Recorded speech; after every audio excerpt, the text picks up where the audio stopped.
Good afternoon. The lights have come on, so that tells me it's time. We need to, I'll call to order the September 24th meeting of the Oklahoma City Riverfront Redevelopment Authority.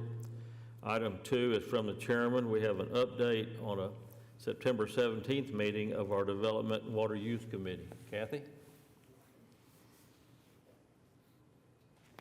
Yes, thank you very much. On September the 17th, the Development and Water Use Committee met. We had received an email from Mike Knopp regarding the 2024 holiday parade. And he wanted to know if there was any way that we would be interested in supporting that parade this year. And so we put a committee meeting together and we revisited the holiday parade. And just for a little bit of background, we started supporting the holiday parade from 2010 to 2015. Then we did not have a parade in 16. And then Riversport managed on 2017 and 2018, they handled the sponsorship. So they've got some great activities happening this year and they needed some support. So the committee discussed the opportunity for the River Trust to participate.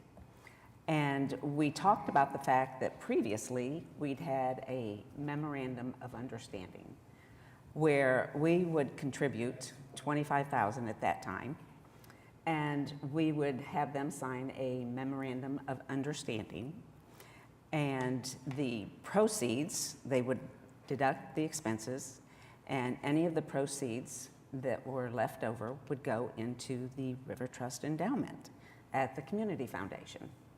And so after discussing the event, we decided that the 2024 holiday parade would be something that the River Trust would like to participate in. So we asked legal to go back and prepare a memorandum of understanding that will be brought to you in October, and we will vote on that at that time. So do you have any questions of what the committee has done? Okay. This item, you'll see this item on next month's docket, but wanted to give you an update on that. And I think, as Kathy has said, that this is a this year issue, and we'll deal with any others that come up in the years to come. Not something we've told them or even indicated that we'd be willing to do year to year. So, okay. Is anybody here from the Riversport Landing development yet? Okay, let's move that to the end of the docket. Maybe they'll show up. Item 3 is the minutes. Do we have any corrections or additions to the August 27th?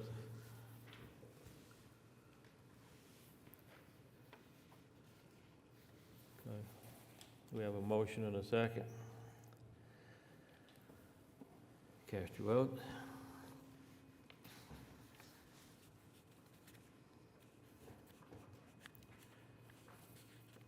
And that passes.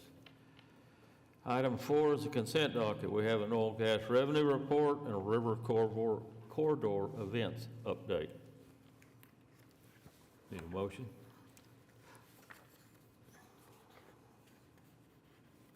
Cast your vote. That passed. Item 5 is the primary agenda items. Item A is the Oklahoma River project summary.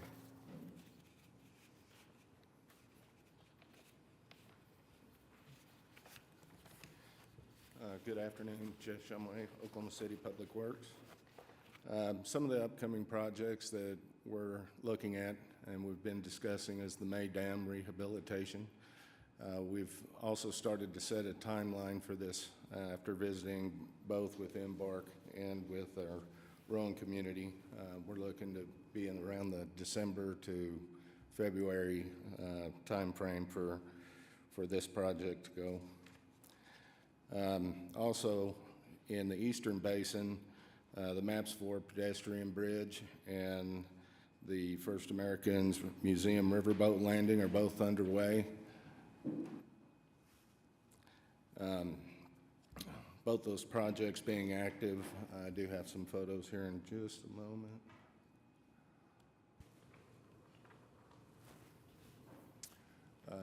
In this photo, you'll see the pedestrian bridge. The north end abutment is being completed, as well as some of the pier work for the bridge.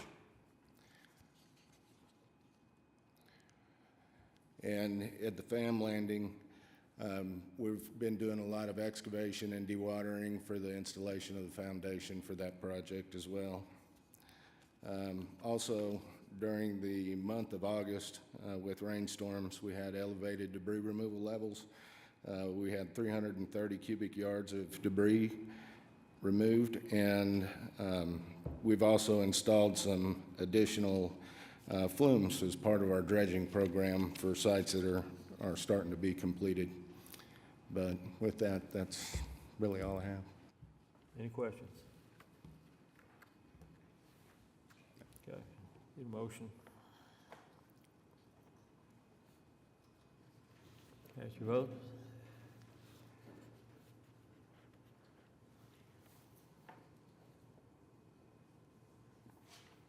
That passes. Item C is the Riversport Foundation update. I was gonna say, I don't see anybody. Skip this too, because he's right away. And move to C. Yeah, just say you'll come back to that one. We're gonna come back to that one? Yeah. Okay, we'll come back to that one. Always take instructions well. Okay, item C is the update from the Oklahoma City Community Foundation on our endowment fund. We have Jennifer Meckling here from the Community Foundation. Welcome. Thank you.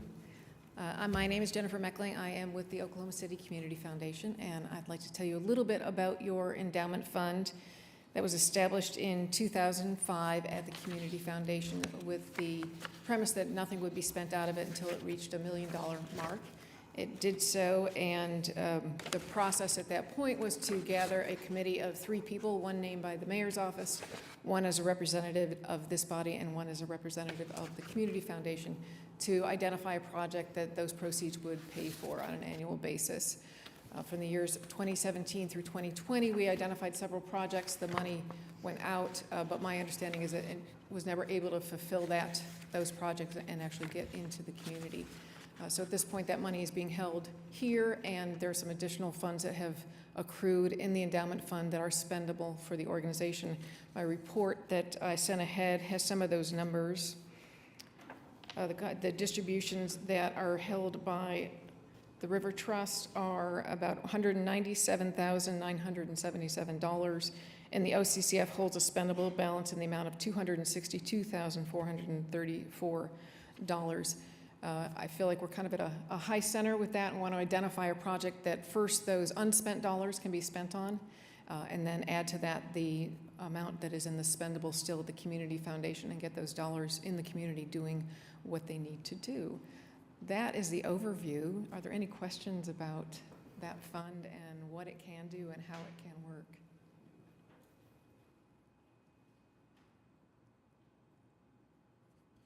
Very well.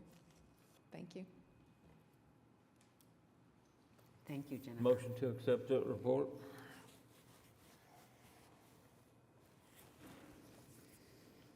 Cast your votes.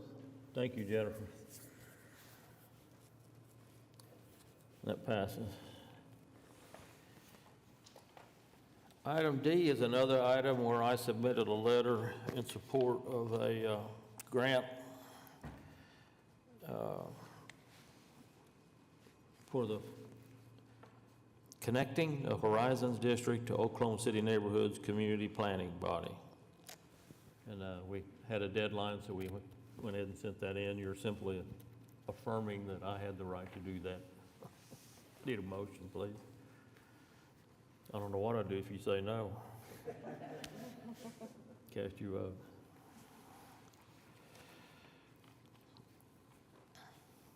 That passes. Item E is revocable permit with the Riversport Foundation for the Youth Rowing League Championship November 9th, using the Boathouse District, Regatta Park in Eastern Basin. Cast your vote. And that passes. Item F is the permit for the Riverfront Foundation for the Oklahoma River Parade, which we talked about earlier.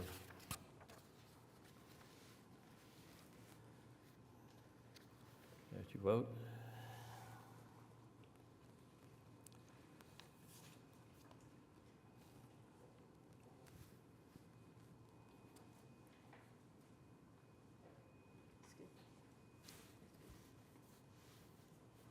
Oh, it passed, I'm sorry. Item 6, the claims docket. Any questions on the claims docket?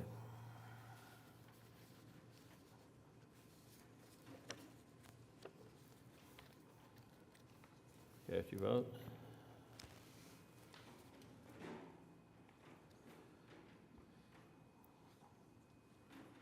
And that passes.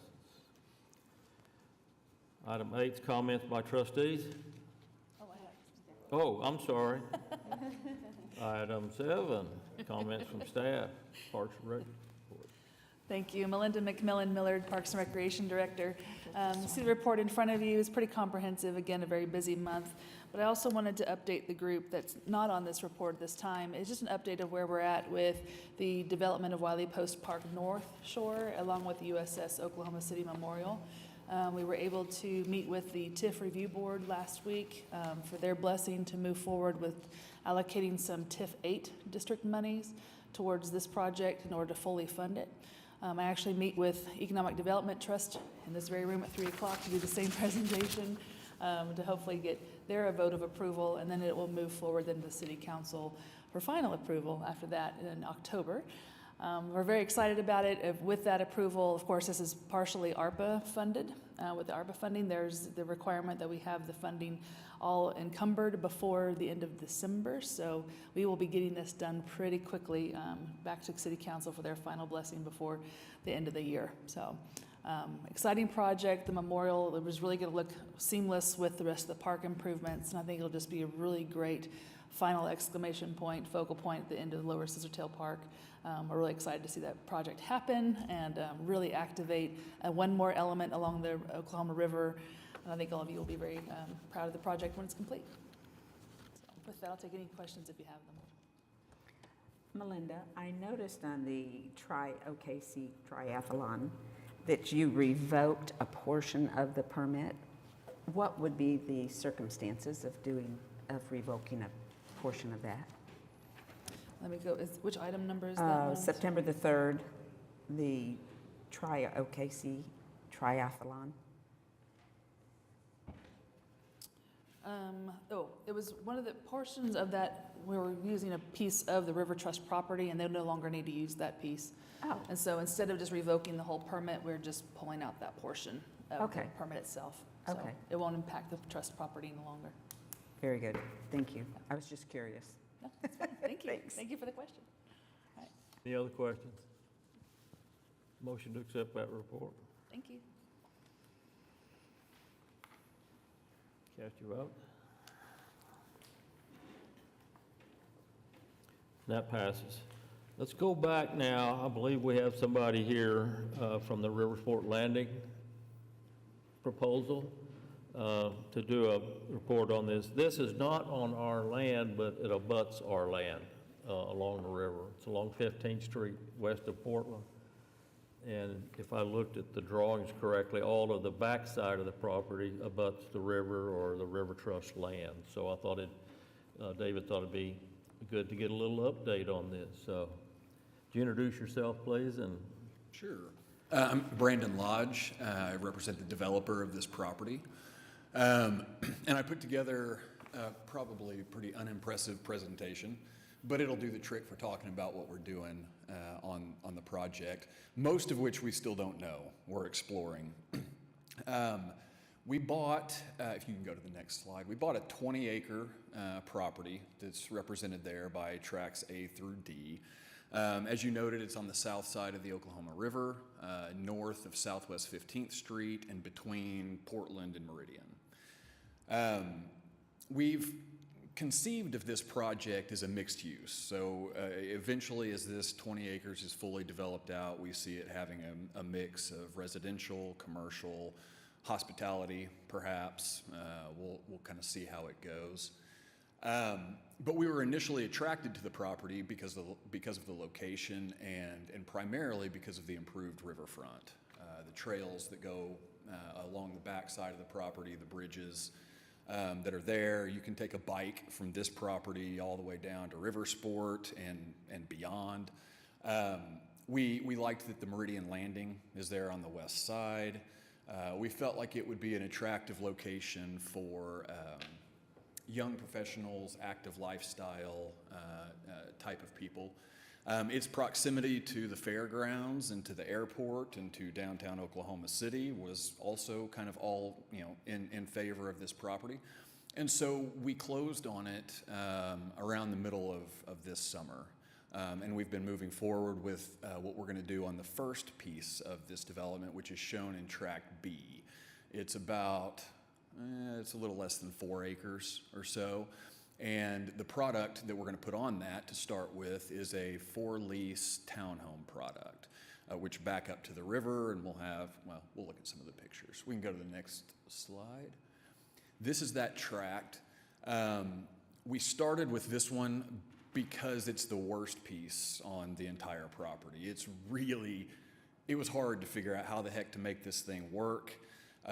Financially, it's a challenge, and we're still working through that, though we're committed to it. But we have single loaded streets, and it was the only way to do it with a property that gets that narrow. We've got floodplain that we had to take into account. But as we said, the location, the improved river that abuts it, made it an attractive location for a for-lease townhome product. We can go to the next slide. This is our civil engineers layout. We've got 21 buildings, so 42 total townhome units on this piece. Most of them are 3-bedroom units. We do have a few 2 beds, and you can see which ones they are. They're smaller in there. We have 2 common area buildings and amenities right there in the middle, in the most narrow part of that property. And that'll be obviously for the community. We'll have some pickleball courts, outdoor grills, things like that. We want to encourage, as we said, an active lifestyle, people utilizing those trails there to go do whatever it is that they're going to do. The next slide is just another kind of rendering of more of a 3D rendering of what this thing will start to look like as we build this piece of property up. To the east we have a hard corner, which we'll show you in just a minute, but we have a shared entrance on the east side, so that'll lead into a gate. This will be a gated community on both ends, the east and the west end. And we'll use that shared drive there on the east end to access the commercial property as well. Let's see here. You can go to the next slide. Here's a few renderings of what these things will start to look like. There on the top in the middle is what the front elevation looks like, and then down on the left-hand bottom side is what the rear elevation will look like. That's what will face the river. So, if you're jogging or walking your dog or rowing or whatever, that's what you'll see along the river's edge, which we think looks nice. We're going to give them a nice big balcony so they can enjoy the river views, etc. All right, we can go to the next one. So then we'll talk, everything else kind of from this point forward is up in the air. We're kind of exploring it. Track C, we like the idea of it being additional residential use. It could be more dense, and that's what we're starting to look at, is how do we sort of mitigate some of these rising construction costs, and interest rates are still absurdly high. Everything's expensive, as we're all aware of. And so we're looking at some denser options. And the next 2 or 3 slides, you can flip through those, show a couple of different options for housing types that could be there. This one in particular has an option for a retail space along Southwest 15th. We've got it's an interesting area because on the west end of this, all the way down there by Meridian, you've got a lot of restaurants and bars and hotels. There's, 3 or 4 hotels all right in that intersection. East of there, you've got Dell, east of Portland, east of this property. And so there may be an opportunity. We'll have a commercial corner at Portland and Southwest 15th, and there may be an opportunity to pull some of that commercial traffic from those areas into the center of Southwest 15th. And so that's one possibility we're exploring with a more dense product. The next one, again, has the same retail availability and then has even a more dense product there. You can see the total number of rooms and the parking that we're going for. Again, this is kind of all exploratory, and we're trying to figure out what the market wants and what it can absorb and all of that. Still working within the floodplain, which is represented by that blue dashed line back there. We may have one more of these, I don't remember. Yeah, and a little bit more dense, a little bit different configuration, but same type of thing that we're looking at for Tract C. Next, we go to the commercial corner. We've started exploring that, some of the traffic counts and the demographics of this area and what we could potentially do with this.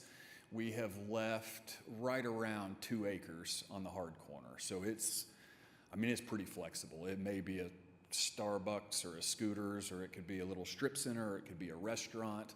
Most of the types of projects that we do, this is a little bit of a departure. Most of what we do are kind of interesting, smaller commercial developments. 8th Street Market in Otto Alley is one. Ice House project up in Edmond is another one. So we've kicked around the idea of doing a project like that with kind of local operators on this corner as well to facilitate, to serve the residents that will be moving in there. But we're exploring, so not sure yet. The next one I believe that we look at is the Far West Tract, which is, oh no, sorry, we got a few renderings there of a commercial building. Very generic. Tract D, we don't know exactly what this will be, but as I mentioned earlier, there is a lot of hospitality in this area. The fairgrounds, the proximity to downtown OKC, the proximity to the airport, it's kind of a natural fit. And so we've explored how many hotels can we get here, how many can we park, and that's what we're looking at here. We've actually started talking to several different hospitality operators for this area, and there is interest, and they're looking at their demands and what they think they can fill. So again, we're exploring that, and I think we have a couple of renderings of just how hotels might kind of be situated on that site. And I think that's it. Like I said, nothing fancy, but I'm also happy to answer any questions that you might have. I'll just point out, if you caught on the west side of the last track is where our river cruiser landing, Meridian Landing is, and then west of our landing is, I believe, another couple of hotels in there. That's right. Yep. That's Yeah, it, kind of so- filling it up. So excited to see this. So this is my ward in my other job. But just very excited to see this area being activated. And I don't know if you're already aware, but we're doing kind of a project of placemaking on the Meridian corridor. So we're looking at funding to do street enhancements as well as a number of other things. And that corridor has already been approved for an RTA route that has been proposed to be a light rail, which is probably a decade-ish or more down the road, but nevertheless, there's a lot of activity coming to this area, and to see something like this coming too is very exciting. So if I can help you with anything, let me know. I would love to talk to you about all of that, about what you know about what's going on there. That all sounds fantastic. Yeah. All right, sounds good. I'll put you in touch with Boyd Fulton when we get out. We can get some on the calendar. Perfect. Thanks. Perfect. If you said it, I apologize, but did you say a start date yet? So engineering is underway on Tract B, and we're pushing them. We're hoping that we'll be turning dirt by the first of the year. So fingers crossed, that's when we'll be able to get everything going, and we're anticipating around 15 months of construction, 15 to 18. Okay. Any other questions? Thank you. Appreciate You're that. welcome. Thank you for your time. I appreciate it.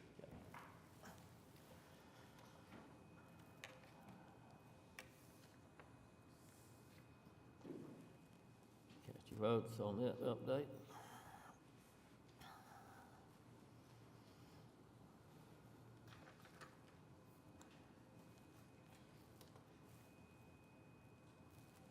That passes. Now we'll go to the quarterly Riversport update. Mike?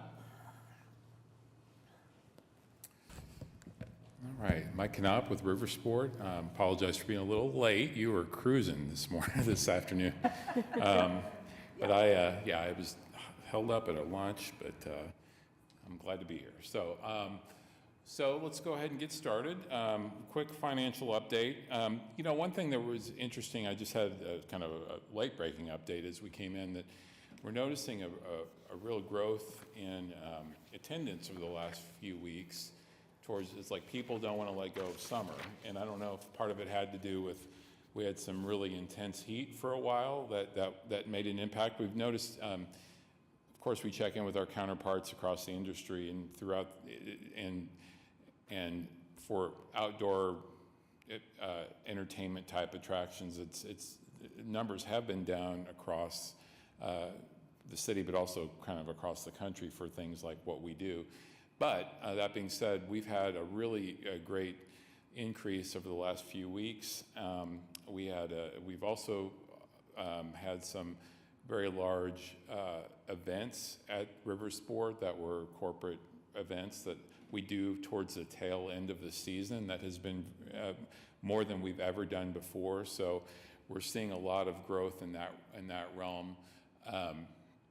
But you can see that from a total revenue perspective, things are looking better than budget, as well as earned income, and total expenses are just a little bit under, and we are getting ready to get into what I'm going to share here in a moment with a lot of our fall events and getting ready for those things as well. So some of this is also timing oriented, when we incurred expense and when we brought in sponsorships and revenue. So go ahead.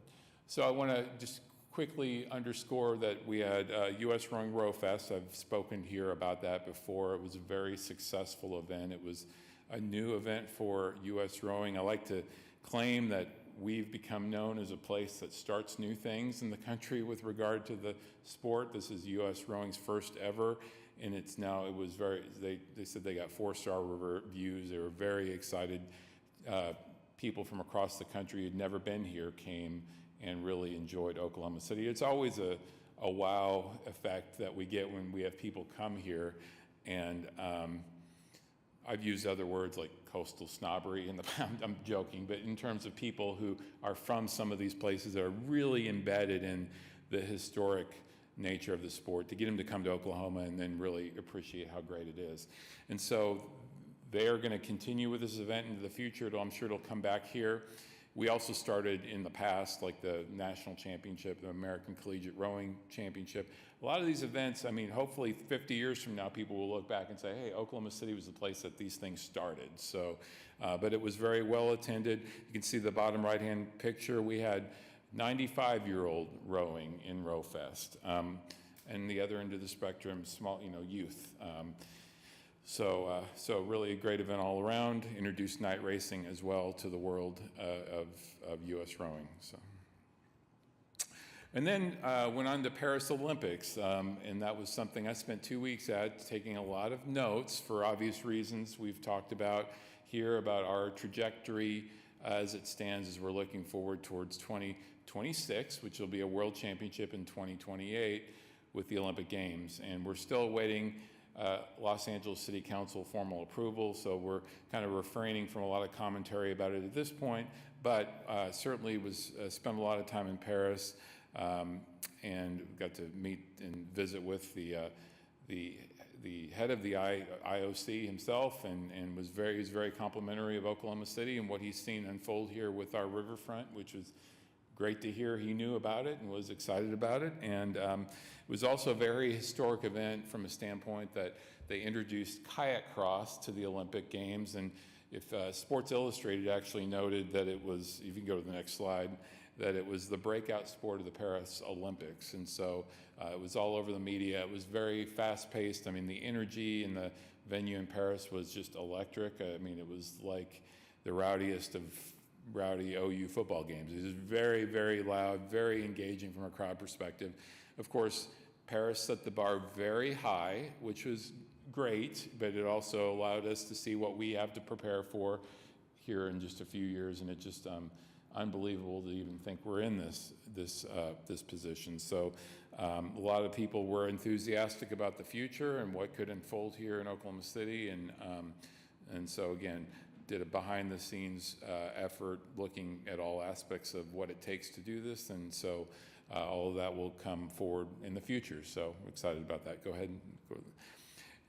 While I was at the Paris Olympics, sitting next to the CEO or the chairman of the U.S. Olympic and Paralympic Committee, watching the men's 4 in rowing win the gold medal, I got a text on my phone which included the picture on the left, which was because at the time of this event in Paris, we were hosting the River Bowl in Oklahoma City. And it actually ended up becoming, again, the largest African-American rowing event in the history of the sport in America, probably globally. And the energy, the excitement, the engagement of the community was just fantastic and inspiring. I wish I could have been here, but it was really impactful for people like the chairman of the U.S. Olympic and Paralympic Committee to see that and think, oh my gosh, this is really something that is not seen or hasn't been seen in this country in this sport. As it happens, he happened to have rowed in college, so he knows the sport and knows it very well. And so I'm really excited about what that means for the future and how we're really engaging all sectors of our community and what goes on the Oklahoma River and where this will go in the coming years. And to see how much energy is already there, we're excited already for next year. Go ahead. The Trailhead Bike Park is really coming along. It's going to have a grand opening on a week from Friday, October 4th at 11 a.m. We're really excited about this project. It's been truly a community effort led by an initial Oklahoma recreational trails grant from tourism, and it's a federal grant that they distribute. Then we also received a significant gift and sponsorship from TSET, as well as the Parks Department, of course, was very involved, and we thank Melinda for her leadership in that. I think it's going to be a fantastic amenity along our growing trail system, so providing people with restrooms, concessions, bike repair areas, a really nice place to sit and hang out before or after your bike ride. And then we have, I think, the premier mountain bike park in the state. It's an urban bike park, so it's not like a big mountain bike course, but it packs a really incredible punch in terms of this small area, similar to what you might see in Bentonville, Arkansas, which is known for its mountain bike features.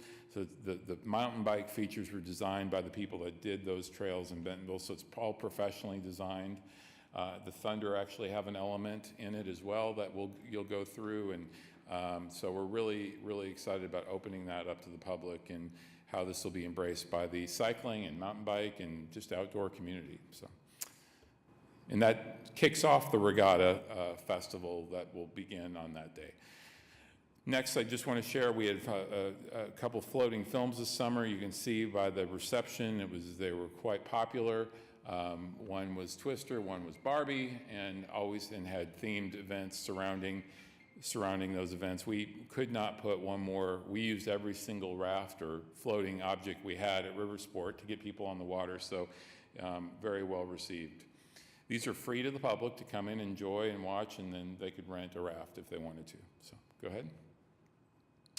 Then we had, following that, the Oklahoma Flow Championships, which is the national championship for flowboarding, a form of surfing here at Riversport. It was, we did this last year. It's actually much larger this year. Very well received. People from all over the country, and and outside the country came to Oklahoma City to surf. And it was pretty amazing to watch the talent out there. In fact, just to signify what happens when you build a venue like this in Oklahoma City, we build our own surfers. So we had several people from Oklahoma City competing in a surf championship in their hometown, which was, I thought, pretty cool. Go ahead. Then we had the next weekend the PTC Collab, which is the Paddle Sports Trade Coalition. I've always deemed this is a very significant event from a standpoint of we brought outdoor industry professionals to Oklahoma City to gather, to work on strategic planning, to where you have vendors and retailers come together to share the latest gear in the paddle sports world. But the fact that they make their goal Oklahoma City, it's the last place they thought they would have been 10 years ago, but now they've committed to be here for several years. And it's just a really great event from a branding perspective to have all these outdoor industry people around the country talking so positively, and it's in the media and the paddle sport trade magazines about how much in fact, I had a guy that came up to me, we were giving a tour of the pump house, and he said, do you know that Oklahoma City and Riversport Rapids has been on my bucket list to come? It was that big a deal for the people in that industry. So I think that was really cool. Go ahead. Then we had the triathlon, which was the next weekend, and this was over double the size of the event last year. It sold out. Couldn't believe the amount of the rave reviews of this, just because we have such an ideal venue for a sprint type triathlon where they swim in this 8.4 million gallon pool that we have with Riversport. They go ride their bikes on the surrounding trails and streets, and then they run on the trails. And again, very, very well received, and I'm sure that will continue to grow for the future. Go ahead. The next weekend, we had the Swiftwater Conference Championship and Games. We've been doing this for a few years, and it's always, again, very well received. We had this following by another week of Oklahoma City Fire Department training on the rapids, and we keep hearing about how beneficial this is and teaching some really important life-saving techniques, and then they get to demonstrate their skill in a series of competitions. And again, people from all over the country here for that event. We partner with Oklahoma State University on that. Go ahead, Dave. And then coming up, the OCU Head of the Oklahoma. This is the 20th year, and some of you may remember when I came before this group 20 years ago with this event, and we brought Harvard as a big way to kick off. It was the first kind of major event on the Oklahoma River back then, and we broke ground in the Chesapeake Boathouse, and we brought in an Olympic champion from the Athens Olympics in 2004, Brian Volpenheim, and it's just ironic that we're going to enter this event with Brian being the new head coach at Oklahoma City University. So full circle moment, and we will kick things off. I mentioned it starts on October 4th. We'll have the bike park opening, as well as corporate racing, night racing, dragon boat racing. We've got a large and growing dragon boat community in Oklahoma City. In fact, I just saw this morning, Spanish Cove was out training for their big race in a couple of weeks. So, I mean, it really involves all sectors of the community. And we'll be obviously commemorating that 20th anniversary on Saturday night with the night racing and teams from all over the country. OCU will be bringing back the Blue Party for that event, and just really looking forward to just a big milestone event for the river. So, and that's all I have. If there's any questions. Is that all? Is that all you got going on, Mike, down there? Yeah. That's a lot of stuff. You're doing a good job down Thank you. there. Okay, thank you, thank you. Motion to accept that? Cast your vote.